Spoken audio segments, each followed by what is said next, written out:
پاکستان میں قیدی نمبر 804 تجھ اسلام کی تحریک زور پکڑ رہی ہے۔ اب سوال یہ پیدا ہوتا ہے کہ عوام جس قیدی کے لیے دعائیں مانگ رہی ہے، گورنمنٹ اس قیدی کو باہر لانے کے لیے کیوں تیار نہیں ہے؟ اس قیدی نے ایسا کون سا بڑا جرم کیا ہے؟ دوستو، اگر اس قیدی کے جرائم پر نظر ڈالی جائے تو اس قیدی کے جرائم کی فہرست بہت طویل ہے۔ اس قیدی نے ناقابل معافی جرائم کیے ہیں، اس وجہ سے گورنمنٹ پاکستان نے اسے اٹک جیل میں قید کر دیا ہے۔ دوستو، یہ قیدی کوئی اور نہیں بلکہ پاکستان کے سابق وزیر اعظم عمران خان نیازی ہیں۔ عمران خان نیازی کا سب سے پہلا اور بڑا جرم یہ تھا کہ انہوں نے پاکستانی ٹیم کی قیادت کرتے ہوئے ورلڈ کپ حاصل کیا اور پاکستان کو عزت بخشی۔ اس کے بعد اس مجرم نے پسماندہ علاقے میں یونیورسٹی کی تعمیر کروائی تاکہ غریب عوام تعلیم حاصل کر کے آگے بڑھ سکے۔ اس کا ایک جرم یہ بھی ہے کہ جب پاکستان کی غریب عوام کینسر جیسے موذی مرض سے مر رہی تھی تو پاکستان میں اس کی میڈیسن تک موجود نہیں تھی۔ عمران خان نیازی نے نہ صرف اپنا پیسہ لگایا بلکہ دنیا جہان سے فنڈنگ کر کے پاکستان میں ایشیا کا سب سے بڑا شوکت خانم کینسر ہاسپٹل تعمیر کروایا۔ قیدی نمبر 804 کی بیوی جمائمہ گولڈ سمتھ جب پاکستان نے اس پر طرح طرح کے الزام لگائے تو وہ وطن واپس لوٹی اور عمران خان نیازی کو پیشکش کی کہ وہ یا تو لندن آ کر عیاشی کی زندگی گزارے یا پھر اسے چھوڑ دے۔ عمران خان نے پاکستان رہنے کو ترجیح دی اور جمائمہ اور اس کے پیسے کو ٹھکرا دیا۔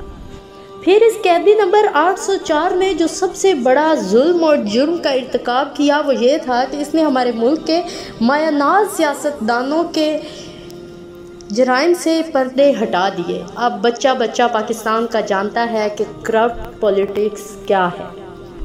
قیدی نمبر 804 کو جب ہمارے ملک کے مایہ ناز سیاستدانوں نے اپنی لسٹ میں شامل کرنے کی کوشش کی تو انہوں نے ان کی پیشکش کو ٹھکراتے ہوئے اپنے ملک اور اپنی عوام کا ساتھ دیا۔ یہ اس کا سب سے بڑا جرم تھا۔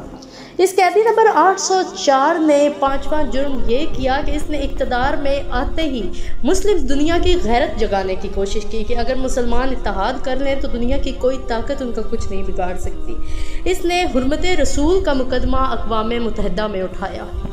اس مجرم نے نہ صرف اقوام متحدہ میں رسول صلی اللہ علیہ وسلم کی شان میں گستاخی پر سزا دیے جانے کی قرارداد منظور کروائی بلکہ وہاں لفظ لا الہ الا اللہ محمد الرسول اللہ پڑھنے کی بھی جرات کی۔ جب انڈیا نے کشمیر کا سٹیٹس بدلا تو یہ معاملہ اس مجرم نے اقوام متحدہ میں پیش کر کے انڈیا سے تجارتی تعلقات ختم کر دیے کہ جب تک کشمیر کو اس کا سٹیٹس واپس نہیں دیا جائے گا ہم بھی تجارت نہیں کریں گے۔ جب اس قیدی سے ایک انٹرویو کے دوران پوچھا گیا کہ اگر پاکستان اپنے اڈے دے گا کسی مسلم ملک پر ظلم کرنے کے لیے تو اس مجرم کا کہنا تھا ایبسلیوٹلی ناٹ۔ اس قیدی نے پاکستان میں ریاست مدینہ بنانے کو ترجیح دی، غریب کے سر پر قانون کا ہاتھ رکھنے کی ترجیح دی۔ اس قیدی نے پاکستان کی بند ہوئی پڑی کپڑے کی انڈسٹری کو دوبارہ بحال کیا اور اس زور و شور سے بحال کیا کہ پھر لوگوں کو کام ملنا شروع ہو گیا۔